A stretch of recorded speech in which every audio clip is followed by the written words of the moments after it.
Rádio Rio de Janeiro, a emissora da Fraternidade, passa a apresentar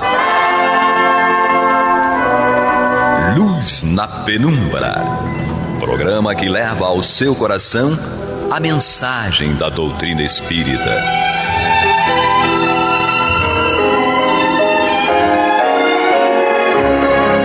E com vocês, Eduardo Araújo, para o estudo de O Livro dos Médiuns, da obra codificada por Allan Kardec. Olá, prezados amigos da Rádio Rio de Janeiro, sejam todos muito bem-vindos. Está entrando no ar o programa Luz na Penumbra, com o estudo de O Livro dos Médiuns de Allan Kardec. Comigo, Eduardo Araújo, e com eles, a dupla dinâmica. Paulo Renato, seja bem-vindo. Obrigado, Deus nos abençoe. Maria de Fátima Miranda. Jesus nos conduza. Que assim seja. Nós vamos dar continuidade aí ao estudo de O Livro dos Médiuns, na sua segunda parte, capítulo 31, mensagem de número 21 do Espírito Fénelon. Na semana passada nós lemos o primeiro parágrafo desta mensagem e dentro desse primeiro parágrafo muito conteúdo, né? Sobretudo Fénelon destacando a importância do médium estar vinculado a um grupo de espírita, né? Para o exercício da sua faculdade mediúnica, para o estudo, também para a importância da análise das mensagens, para o médium não ser enganado, né, por espíritos mentirosos, mas nós vimos que não é uma coisa tão simples, porque o próprio Fénelon coloca que o orgulho é um grande obstáculo, tanto para o médium que está recebendo a mensagem, quanto para aqueles que estão ali analisando, avaliando as mensagens recebidas. Então é uma grande dificuldade que nós vimos, e o Paulo Renato tinha destacado uma epístola de Paulo, em que ele dava algumas orientações já naquela época. Então fala aí, Paulo Renato, qual é a epístola, para os nossos amigos buscarem na Bíblia, e algumas orientações que você destaca aí que Paulo trouxe para a gente. No primeira carta de Paulo aos Coríntios, na verdade nós temos o capítulo 12, 13, 14. É interessante lê-la toda, que é muito ilustrativo. Mas essa do capítulo 14, só 2 trechinhos, ele fala sobre a necessidade de ordem no culto, né, que nós vimos aqui no discorrer da sua fala, da de Paulo, seria o que nós chamamos de reunião mediúnica. Então, no item 29 desse capítulo 14, ele fala assim: tratando-se de profetas, falem apenas 2 ou 3, e os outros julguem. Né? Quer dizer... Impressionante, né? Exatamente aquilo que... É a variação. Quer dizer, se tem muitos médios psicofônicos que que nem todos se pronunciam ao mesmo tempo, porque vai virar uma torre de Babel, ninguém vai se entender. E ele próprio Paulo fala que o profeta, que o espírito está sujeito ao seu profeta, né? Seu próprio médium. Isso. Então, às vezes o médium fala assim: mas foi manifestação espiritual. Mas Paulo é claro aqui no sentido de dizer que, quando ele fala nessa ordem no culto, ele diz que o próprio espírito está sujeito ao médium, né? Então o médium pode muito, né? Então o médium pode muito bem conter o espírito e esperar a vez dele de falar, para que, como dizia Paulo, haja ordem no culto, né? Então, quando todos querem falar da manifestação ao mesmo tempo, é bom que o dirigente da reunião chame a ordem dentro do clima adequado, para que as pessoas não causem balbúrdia na reunião. E no item 31 ele fala aqui: se porém vier revelação a outrem que esteja assentado, cale-se o primeiro, né? Então, se tiver alguém falando, o outro que interferiu, que um dos dois se cale pelo menos, né? E que não queira um se sobrepor ao outro, como quem diz: eu comecei a falar primeiro, né, e você que fique calado. Então, às vezes tem muito isso em reunião mediúnica, né? A pessoa, o médium, acha que a mensagem que ele tem para dar é mais importante do que a do outro, e acabam se atropelando na reunião. Então é muito interessante essa questão levantada por Paulo, porque a gente sabe que o cristianismo nascente foi todo dirigido, assim como a doutrina espírita, foi todo dirigido, coordenado pelo mundo espiritual. E a gente observa no próprio Evangelho, né, nas citações do Evangelho, aquelas orientações espirituais que eles chamam de Espírito Santo. Mas é sempre bom fazer essa lembrança de que todo espírito está sujeito ao seu próprio profeta, ao seu próprio médium, né? O espírito bom. Fora disso, é um caso de obsessão. Se o espírito constranger o médium a falar, a fazer isso, aquilo, a qualquer tempo, de qualquer maneira, é bom que o médium se resguarde na oração, faça silêncio nas suas faculdades, porque com certeza ele está sob o império de uma obsessão, aceitando ou não. Porque o espírito bom, ele entende, claro, que há necessidade de ordem e de disciplina. Nessa fala de Paulo, quando ele diz que os outros julguem, aí a gente fica refletindo a amplitude de entendimento, né? Porque enquanto um fala, quando o outro presta atenção, ele já está aprendendo. Está aprendendo o ideal e o que pode ser evitado, né? Dependendo de quem fala e como fala. É isso aí. Então vamos dar continuidade na leitura da mensagem do Espírito Fénelon, Livro dos Médiuns, capítulo 31, item 21, aqui no seu segundo parágrafo. Fénelon continua dizendo o seguinte: estais bem certos de que deve ser uma reunião espírita? Do que deve ser, né? Não, porquanto no vosso zelo julgais que o que de melhor tendes a fazer é reunir o maior número possível de pessoas a fim de as convencerdes. Desenganai-vos. Quanto menos fordes, tanto mais obtereis. Olha que recomendação importante, né? Quanto menos pessoas na reunião, mais você irá obter. Do contrário, né, a dificuldade será maior. Continua Fénelon: sobretudo pelo ascendente moral que exercerdes é que atraireis os incrédulos, muito mais do que pelos fenômenos que obtiverdes. Se só pelos fenômenos atrairdes, os que vos procurarem o farão pela curiosidade, e topareis com curiosos que vos não acreditarão e que rirão de vós. Se unicamente pessoas dignas de apreço se encontrarem entre vós, muitos talvez não acreditem, mas respeitar-vos-ão, e o respeito inspira sempre a confiança. Estais convencidos de que o Espiritismo acarretará uma reforma moral. Seja, pois, o vosso grupo o primeiro a dar exemplo das virtudes cristãs, visto que, nesta época de egoísmo, é nas sociedades espíritas que a verdadeira caridade há de encontrar refúgio. Tal deve ser, meus amigos, um grupo de verdadeiros espíritas. Doutra feita, dar-vos-ei novos conselhos. Então, aí, belíssima mensagem de Fénelon, né? E colocando para a gente que os grupos espíritas, sobretudo no que diz respeito ao estudo e à prática mediúnica, não devem ser numerosos, Maria de Fátima Miranda. Pois é, né?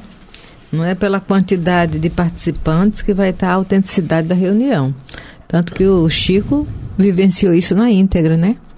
Teve situações onde era ele e Jesus, algumas vezes. Ele e o cachorro, não é? E depois teve aquele momento em que a reunião, depois do desencarne do José Xavier, que a reunião foi suspensa, não é? E passaram-se anos, se eu não me engano. Depois é que o Arnaldo é convidado a reintegrar, a organizar um grupo, não é? Eu cheguei a ler, né, que o Chico teria ficado durante aproximadamente 3 anos. 2 anos? Sozinho, não é isso? Fazendo as palestras ali para os espíritos. É porque o grupo recém-fundado... Isso é um consolo, Paulo Renato. Pelo que nós estávamos conversando, você lembre-se disso. Isso. Eu já estou mais de 2 anos. Né? Já estou ganhando hora extra aí. Não, mas geralmente tem 1 ou 2 pelo menos, Paulo Renato. Sempre tem. Então, o Chico ficou sozinho. É interessante que as pessoas, a esse respeito do esvaziamento das reuniões, Às vezes as pessoas falam que a gente não deve se preocupar, porque afinal de contas a casa está cheia. Eu falo, isso é certo e absoluto. Mas a gente tem que lembrar também que a doutrina espírita foi revelada ao homem encarnado, para que ele desencarne em condições melhores. Se nós nos contentarmos em cuidar da doença ao invés de preveni-la, a gente está caminhando às avessas, né? Se a doutrina espírita fosse para consolar, para esclarecer desencarnados, não teria sentido ela ter sido revelada aos homens. Então, o dirigente espírita, claro que ele não vai sair por aí levantando bandeira, distribuindo panfletos para atrair pessoas para o centro. Mas ele tem que se preocupar com o esvaziamento da casa, saber em que, porventura, eles estejam errando ou conduzindo mal a reunião, às vezes a maneira de receber quem chega está afastando as pessoas. Quer dizer, levantar o que seria justificativa para alguém se afastar da casa. Sim. Se depois de uma avaliação sincera do grupo, né, de trabalhadores, se verificar dentro da consciência de cada um que cada um está fazendo o melhor de si, né, e quem dá o melhor de si está sempre fazendo o melhor, né, dentro das suas possibilidades, e que se respeite a vontade das pessoas de não estarem ali. Mas é preciso que a casa sempre esteja nessa avaliação. São dois momentos. A reunião mediúnica, não é? Que ela não precisa ter uma aglomeração de pessoas para que haja uma efetividade, pública, né? E a reunião pública. Isso. Porque a reunião pública é uma escola. Você imagina as escolas vazias sem alunos, só professores lá dentro. Não tem sentido. Está saindo, né, do objetivo. Isso. Não é? E feliz aquela instituição que tem uma diversidade de reuniões a nível de que tem vários dias e horários, porque aquele que tem mais afinidade com pode atender a todos os gostos, entendeu? A todos os públicos. Tem pessoas que mais focaram no estudo mais aprofundado, tem outros que acham que não está entendendo nada, O ideal é que tenha essa diversidade para que atenda quem chega. A todas as necessidades. Para isso, claro, existe a necessidade de trabalhadores, né? Quer dizer, cada casa vai se gerir conforme as suas possibilidades. Mas ele fala aqui dessa questão do convencer, né? Reunir um número maior de pessoas para convencer. Você leu meu pensamento, ia falar isso agora, isso aí. Não, pode seguir. Eu estava pensando exatamente nessa questão, né? Porque existe essa preocupação até hoje do convencimento. Então você vai atraindo para a reunião, às vezes, pessoas que não querem realmente se instruir, que vão por mera curiosidade. E isso pode gerar um problema sério para o grupo mediúnico. E Kardec fala e aqui eu suponho que ele esteja abrindo essa reunião que deveria ser privativa para curiosos, para pessoas que queiram ver a manifestação mediúnica. Então é lançar convite digamos, a qualquer um. Kardec tinha muito critério a esse respeito. Participar das reuniões práticas na Sociedade de Paris só com indicação de um dos seus membros que assumia a responsabilidade pela conduta do outro, do convidado, né? Então, não basta convidar, tem que ter critério também no que diz respeito àquele que se vai convidar. Mas aqui no item 29 do Livro dos Médiuns, no capítulo 29, item 32, Kardec coloca aqui assim: sendo o recolhimento e a comunhão dos pensamentos as condições essenciais a toda reunião séria, fácil é de compreender-se que o número excessivo dos assistentes constitui uma das causas mais contrárias à homogeneidade, porque ele fala aqui sobre essa questão, né, da união e da qualidade da reunião em si, né? Então, lá no item 30 desse mesmo capítulo, do capítulo que nós estamos lendo, do capítulo 31, ele inicia assim: a união faz a força, né? Nesse capítulo, nesse item 20. E nesse 21 ele vem desenvolvendo assim como nos outros. E nesse capítulo 29, item 32, 332, ele fala que o número excessivo de participantes gera dificuldade na homogeneidade da reunião, Homogeneidade. ou homogeneização da reunião, como queira. Então é interessante também que a pessoa releia esses itens anteriores e até os capítulos todos do livro dos médios para que se fixe o aprendizado. Ele, no próprio capítulo, no livro dos Espíritos, na conclusão, ele, no item 6, Kardec também fala assim: a falsíssima ideia formaria do Espiritismo quem julgasse que sua força lhe vem da prática das manifestações. Quer dizer, atrair as pessoas para o centro espírita por causa das questões das manifestações é uma distorção de compreensão doutrinária. Porque ele fala assim, sua força lhe vem da prática das manifestações materiais e que, portanto, abstendo-se a tais manifestações, se lhe terá minada a base. Aí Kardec diz que a força do Espiritismo está na sua filosofia e no apelo que dirige à razão, né? Então, querer multiplicar pessoas numa reunião mediúnica ou numa reunião mesmo pública, sob qualquer pretexto de que não convencer, seja, né, de converter, que não seja a instrução espírita, às vezes atrair problemas para casa e que depois vai ser difícil de gerenciar de uma forma pacífica, de uma forma fraterna. Por isso que é interessante, não é? O estudo, como nós estamos vendo aí, porque quando um dirigente faz uma colocação dessa e ele traz o conteúdo e apresenta, ele não está tomando decisões por conta própria, não é? Imaginamos o que Kardec, parte das dificuldades que ele enfrentou na sociedade era justamente porque ele já previa o que poderia chegar em certas atitudes e numa situação de vigilância, ele já não permitia e nem se permitia determinadas coisas.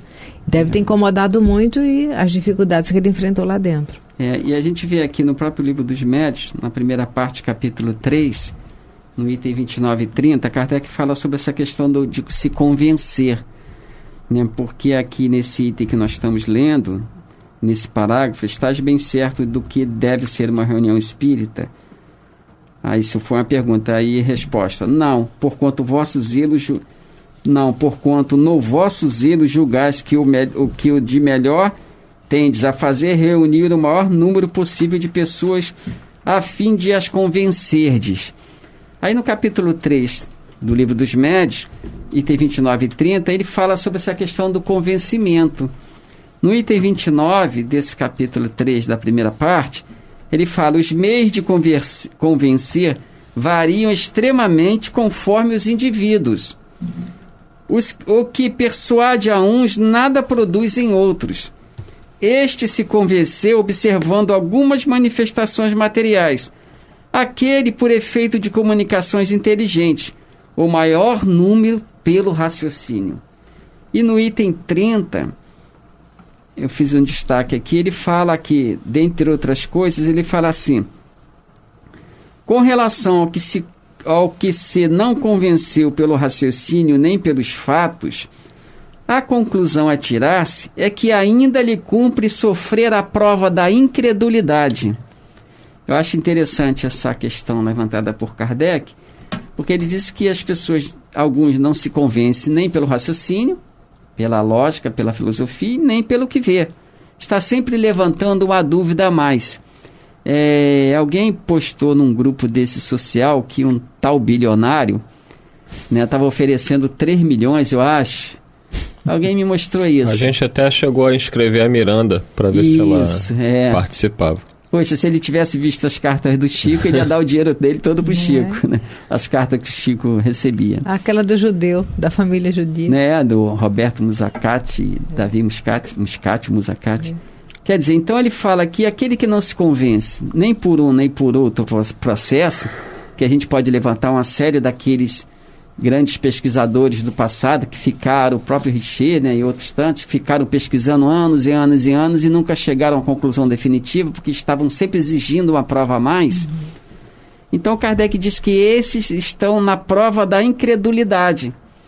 É interessante considerar isso também.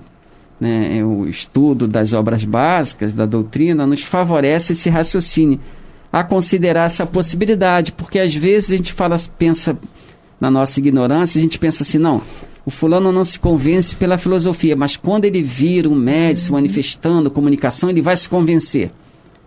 E a gente, por não saber que existe uma prova da incredulidade, a gente fica tentando multiplicar meios de convencimento ao outro e acaba se embaraçando e confundindo os objetivos da nossa casa, do nosso trabalho. A verdade é que nem os próprios médiuns que estão no trabalho, eles podem até estar convencidos, mas o fato de estarem convencidos nem sempre faz com que eles mudem de comportamento.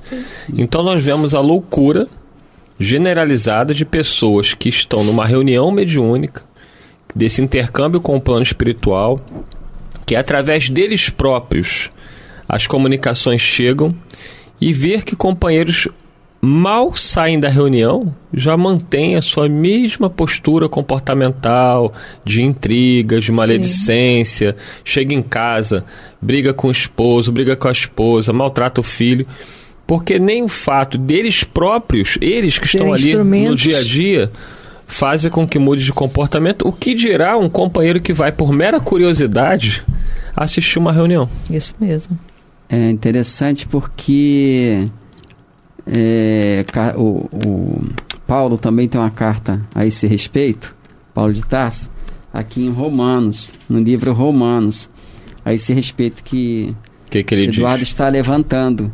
E que o Fenelon coloca aqui nesse penúltimo parágrafo, que ele fala: estás convencidos de que o Espiritismo acarretará uma força moral, uma reforma moral?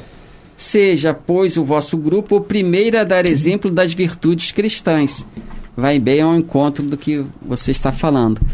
Mas no capítulo, em Romanos, na carta de Paulo aos Romanos, no capítulo 2... Pode. Temos aí 3 minutinhos. Ele fala assim no item 17, por exemplo, ele fala: se porém tu que tens por sobrenome judeu repousas na lei e te glorias em Deus, que conheces a sua vontade e aprovas as coisas excelentes, sendo instruído na lei, que estás persuadido de que és guia dos cegos, luz dos que se encontram em trevas. É a nossa situação de uma forma geral. Que estás persuadido de que és guia dos cegos, luz do que se encontra em trevas. O instrutor de ignorantes, mestre de crianças, tendo na lei a forma da sabedoria e da verdade. Tu, pois, que ensinas a outra e não te ensinas a ti mesmo, tu que pregas que não deves furtar, furtas, dizes que não se deve cometer adultério e os cometes, abomina os ídolos e lhes roubas os templos. Tu que te glorias na lei, desonras a Deus pela transgressão da lei, pois, como está escrito, o nome de Deus é blasfemado, e entre os gentios por vossa causa. É o que você está levantando. E o que Fenelon fala, você reconhece que o Espiritismo é uma força, tem força suficiente para fazer uma reforma moral, que assim seja, mas que seu grupo dê o exemplo. Sim. É o que Paulo fala aos romanos: vocês que se arvoram, né, que se atribuem a condição de mestres, de instrutores, no nosso caso, evangelizadores, palestrantes, expositores, orientadores no trabalho de recebimento fraterno, né, no trabalho mediúnico, de evangelização ou de apoio fraterno aos espíritos desencarnados. Quer dizer, nós que, na citação de Paulo, nos atribuímos todos esses títulos e agimos de forma diferente, então aqueles que nos veem, né, se tornam ateus ou indiferentes à palavra de Deus por nossa causa. Desacreditam. É o que Paulo fala: o nome de Deus é blasfemado entre os gentios por vossa causa. O meu filho tem 7 anos e fala assim: vocês fazem prece, daqui a pouco estão gritando e brigando, não adianta nada. Então você vê, até uma criança percebe a nossa incoerência. Chegamos ao final aí, meus amigos, de mais uma reunião aqui de estudos de O Livro dos Médiuns de Allan Kardec, agradecendo a Maria de Fátima Miranda, ao Paulo Renato e sobretudo a você, prezado amigo ouvinte e internauta. Até o próximo programa, se Deus quiser. Você está ouvindo o programa Luz na Penumbra.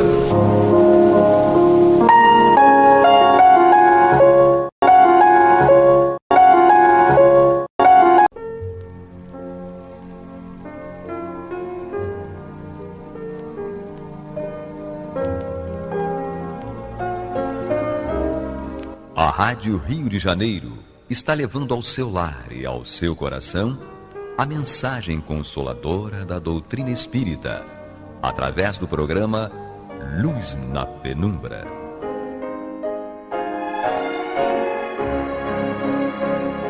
E agora com vocês, César Augusto Lourenço Filho, para comentar os textos da Revista Espírita de Allan Kardec, no período de 1858 e 1869. Queridos amigos, vamos reiniciar o nosso trabalho, o nosso estudo da Revista Espírita. No programa anterior, nós nos ocupamos da matéria intitulada Período Psicológico, inserida por Kardec no exemplar de abril de 1858 da revista. Em síntese, constou de uma análise do progresso da ciência épica e do progresso vislumbrado para o espiritismo. Kardec predisse uma continuação intensa do progresso da ciência e também uma intensa propagação do espiritismo, representando grande avanço na abordagem dos problemas psicológicos do ser humano. Isso foi o que nós estudamos no programa anterior.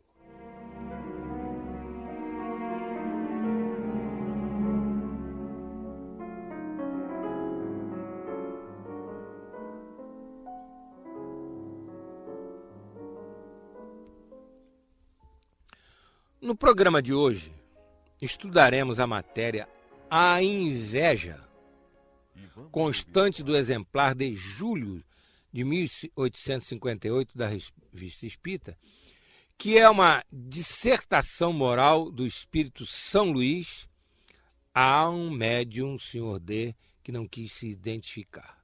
Então, o nosso programa hoje é sobre um assunto de absoluta atualidade, porque trata da inveja.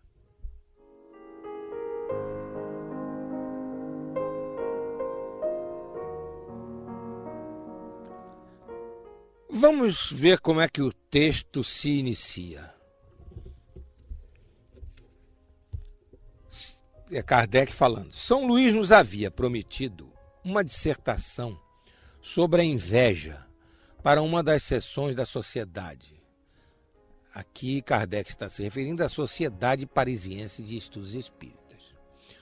O Sr. D, que começava a desenvolver a mediunidade e que ainda duvidava um pouco, não da doutrina, da qual é um dos mais fervorosos adeptos, compreendendo na sua essência, isto é, do ponto de vista moral, mas da faculdade que se lhe revelava. Então aí foi evocado São Luís, em particular, que lhe dirigiu a seguinte pergunta: podereis dissipar minhas dúvidas, minha inquietação relativamente à minha faculdade mediúnica, escrevendo por meu intermédio a dissertação que prometeste à sociedade para terça-feira, 1º de junho? Reparem como o Sr. D foi absolutamente específico, dirigindo-se ao Espírito São Luís. É aquela mensagem que prometeste à sociedade para terça-feira, 1º de junho. Pode ser dada por mim agora aqui? Resposta do Espírito São Luís: sim. Falo-ei para te tranquilizar.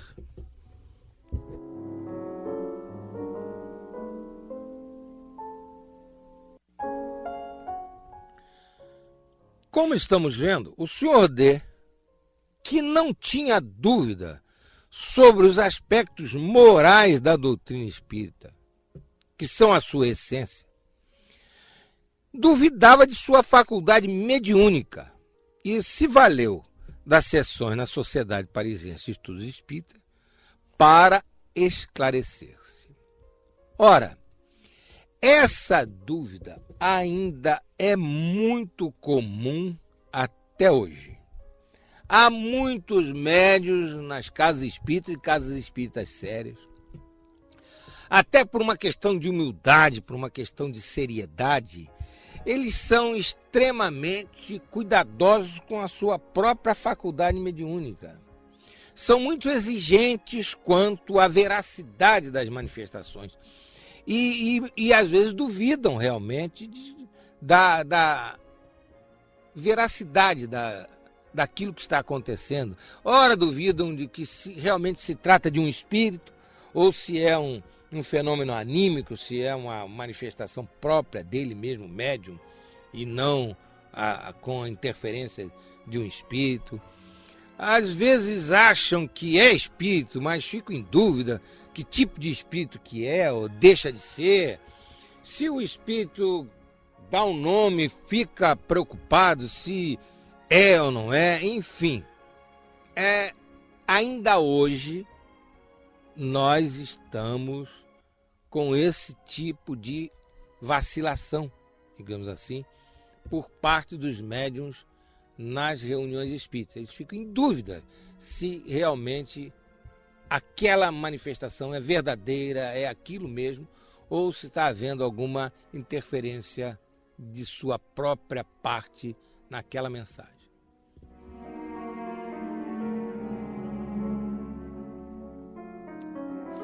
A propósito disso, vale dizer que é do conhecimento daquilo que a doutrina nos ensina e da prática mediúnica que os espíritos, sejam os espíritos superiores, sejam os espíritos inferiores, eles têm que se valer para a manifestação do cabedal do médium, daquilo que o médium já possui de conhecimento, principalmente os espíritos superiores. Eles, quando o médium já tem conhecimento suficiente, tem embasamento para desenvolver uma ideia que eles sugerem, eles dão aquela intuição ao médium a respeito do assunto, do segmento, e o médium, até de modo próprio, com o seu próprio conhecimento, ele desenvolve aquela linha de raciocínio por tudo que já aprendeu na doutrina, etc.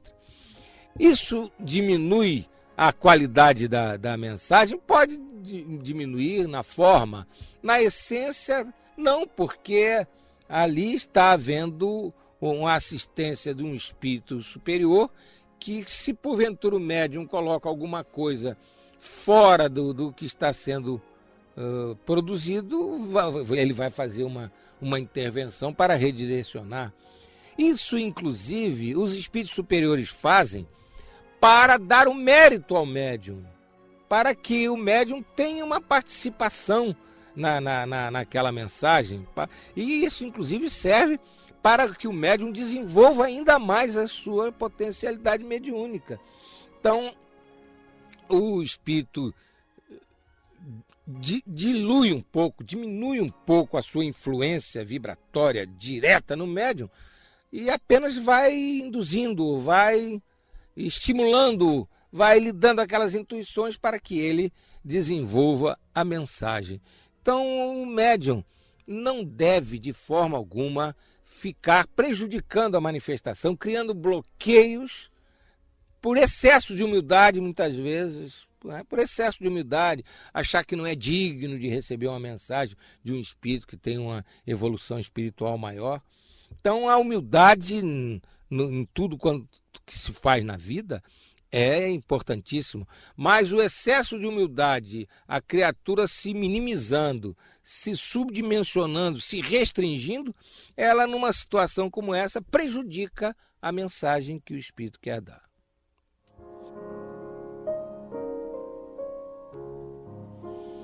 É evidente que um fato como esse ocorrendo numa reunião mediúnica, cabe ao dirigente da reunião tratar do assunto com a devida competência. Ele precisa analisar, verificar, conversar com o médium, ver de que forma a manifestação se dá, etc., para, com análise crítica, com o mergulho profundo na situação, nos fatos e no que está ocorrendo, ele chegar a um juízo de valor consciente, chegar a um resultado consistente e tranquilizar o médium a respeito da sua atividade mediúnica. E se porventura estiver havendo mesmo uma interferência indevida do médium nas comunicações, ele, dirigente da reunião, vai saber orientar o médium, vai saber fazer com que o médium modifique aquela postura indevida.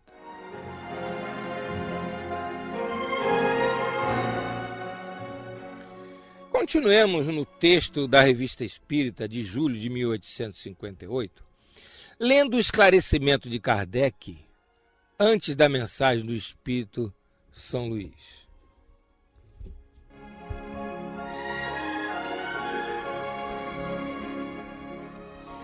Então, depois daquela primeira pergunta, né, em que São Luís diz que ia dar a mensagem pelo Senhor D para tranquilizá-lo, para ele sentir que estava realmente com a faculdade mediúnica dele direitinho e ia ser um bom médium, Kardec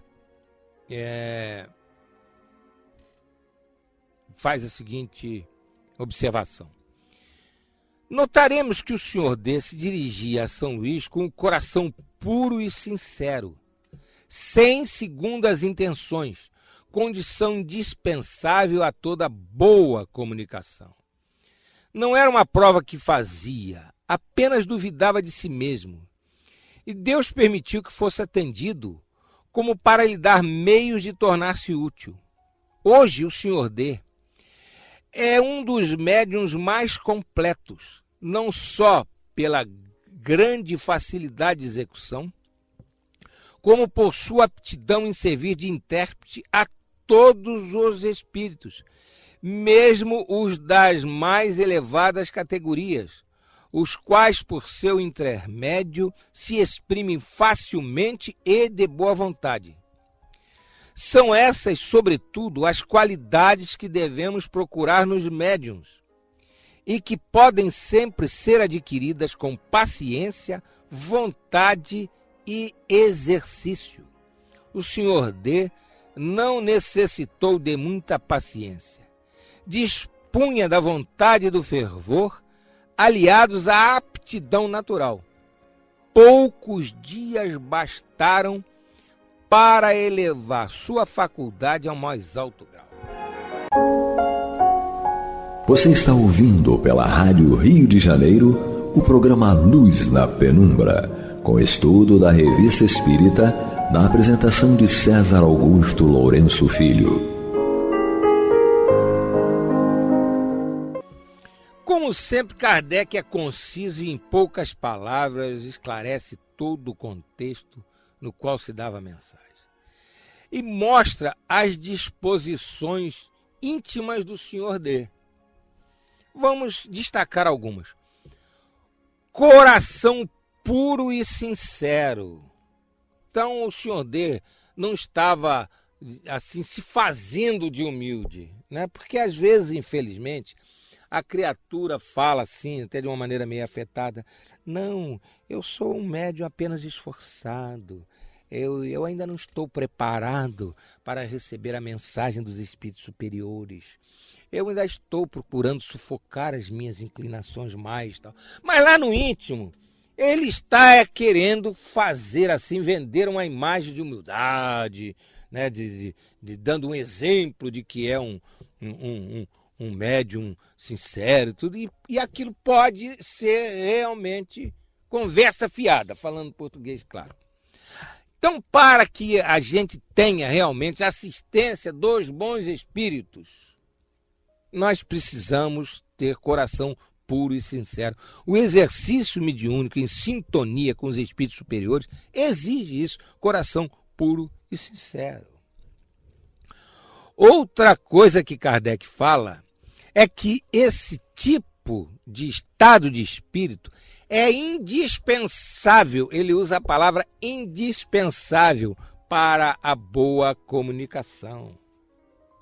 Há uma imagem que os espíritos fazem no Livro dos Médiuns a respeito do médium que não cuida da sua mediunidade, exerce de qualquer maneira, que diz que é como um espírito superior a tentar dar uma mensagem por um médium assim, é um virtuose do violino tentando tocar uma peça num instrumento totalmente desafinado. Então, uma dificuldade.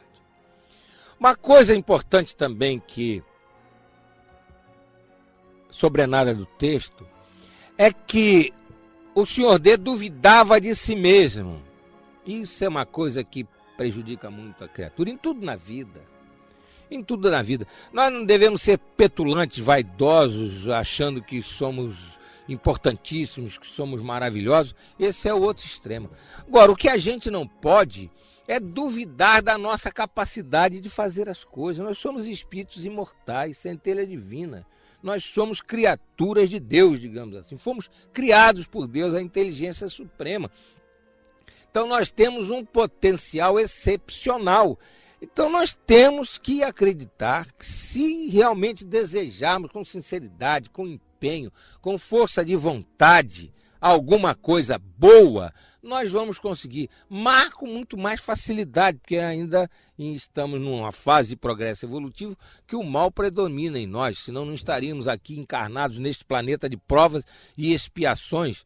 Mas também para o bem, se nós nos esforçarmos, nós iremos conseguir fazer as coisas.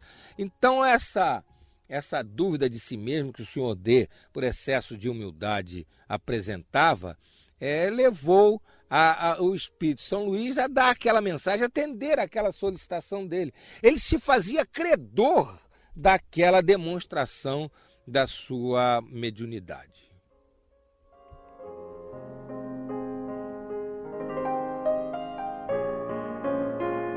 Referindo-se ao Senhor D, Kardec fala que ele se tornou um dos médiuns mais completos da Sociedade Parisiense de Estudos Espíritas e passou a ter enorme facilidade de servir de intermediário a todos os tipos de espíritos. É interessante, porque há pessoas, e nós conhecemos uma pessoa assim, que dizia que a mediunidade dela só permitia que ela recebesse espíritos superiores, que pela mediunidade que ela possuía, ela realmente não dava passagem para espíritos inferiores. E então essa pessoa começou a ter atitudes assim muito messiânicas demais para o nosso gosto. E em determinada ocasião, fizemos uma contestação, umas coisas que o espírito dissera, e ela, com a maior sem cerimônia, disse: mas você tem a petulância de contestar o que diz o meu guia espiritual? Pois você saiba que o meu guia espiritual é São Estevão, o primeiro mártir do cristianismo, e deitou uma falação nos reduzindo à expressão mais simples. Então ficou explicitada a situação de presa dos espíritos fascinadores que aquela moça estava, e daí para frente ela foi objeto de um atendimento especial na reunião de desobsessão da casa.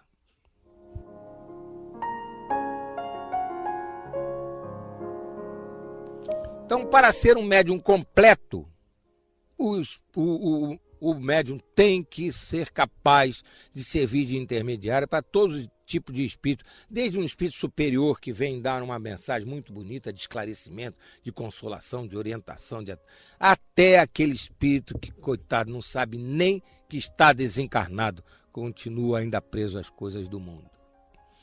Enfim, para que a mediunidade chegue a esse ponto, Kardec enfatiza: ela tem que ser desenvolvida ou educada com paciência, vontade e exercício. O Senhor D foi uma exceção, porque levou poucos dias. É porque ele já estava nesse nível, apenas não sabia.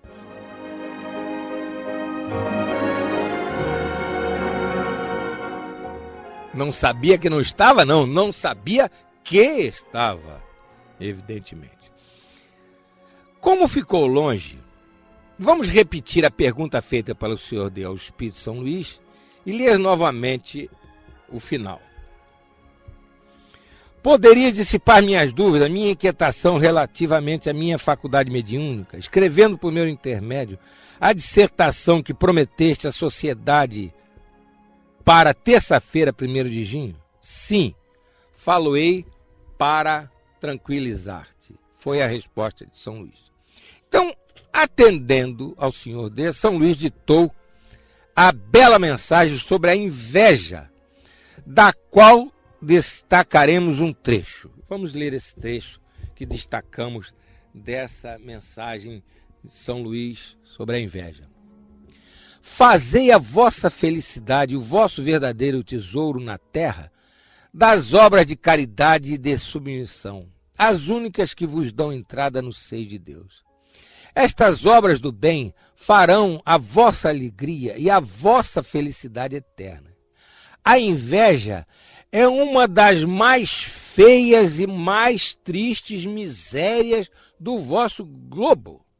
A caridade e a constante emissão da fé farão desaparecer todos esses males, que serão um a um à medida que os homens de boa vontade vos seguirem, se multiplicarem.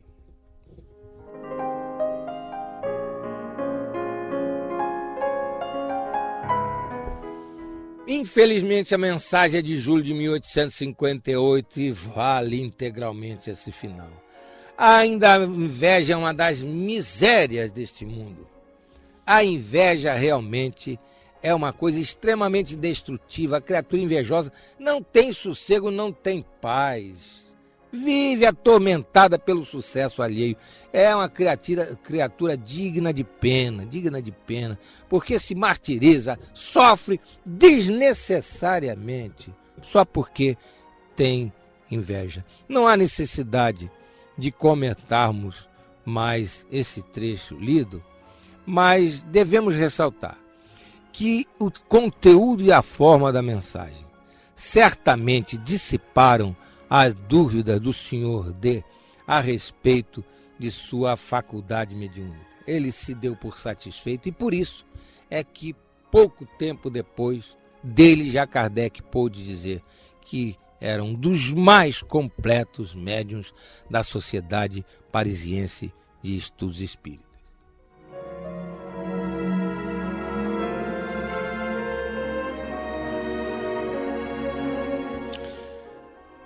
Nós fazemos votos de que o estudo de hoje tenha servido de estímulo para toda e qualquer pessoa que procura colocar a sua mediunidade a serviço do bem, sendo espírita ou não sendo espírita. Que essa criatura possa estar sentindo sempre a presença amorosa do seu guia espiritual, dos seus espíritos afins, que ela possa ser sempre segura, firme, persistente no seu trabalho mediúnico voltado para o bem. Não esmoreça diante dos obstáculos que de vez em quando acontecem no exercício da mediunidade. Que esteja sempre com amor no coração, com desejo de servir, com a preocupação de ser solidária com as criaturas que precisam da intermediação com o mundo dos espíritos para consolarem-se, para terem suas lágrimas minoradas. Enfim, que todos aqueles que têm a faculdade mediúnica possam estar sempre colocando-a a serviço da pátria espiritual superior. E que também cada vez mais estudem a doutrina espírita. Não há nenhuma incompatibilidade em conhecer a doutrina espírita e exercer a mediunidade. O conhecimento da doutrina enternece a pessoa, desperta para os verdadeiros valores espirituais da vida, faz com que ela cada vez mais tenha aquele desejo de domar as suas inclinações mais, faz com que ela cada vez mais esteja disposta a amar e servir, para cada vez mais se esforce para ter o coração puro, ser sincera, desejosa de realmente fazer o bem. E tudo isso facilita enormemente o exercício da mediunidade e dá cada vez mais segurança ao médium para não se tornar alvo dos maus espíritos.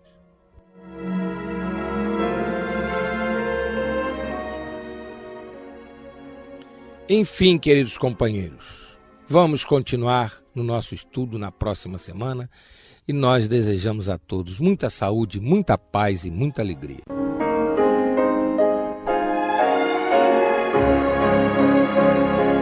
E vamos ouvir agora a prece de encerramento de nosso programa, na voz de Geraldo de Aquino. Jesus, dá-nos coragem para a luta, piedade para os insultos e misericórdia para as injustiças e ingratidões. Limpa nossa alma de inveja e ambições mesquinhas, de ódio e de vingança o nosso caminho. E que dentro em pouco, ao recolher-nos de novo ao calor do nosso leito, para que o sono nos dê a paz e o esquecimento das tristezas humanas, possamos sentir, Senhor, no mais íntimo de nosso ser, a doçura indefinível do Teu amor e a grandeza incomparável da Tua divina presença. Que assim seja.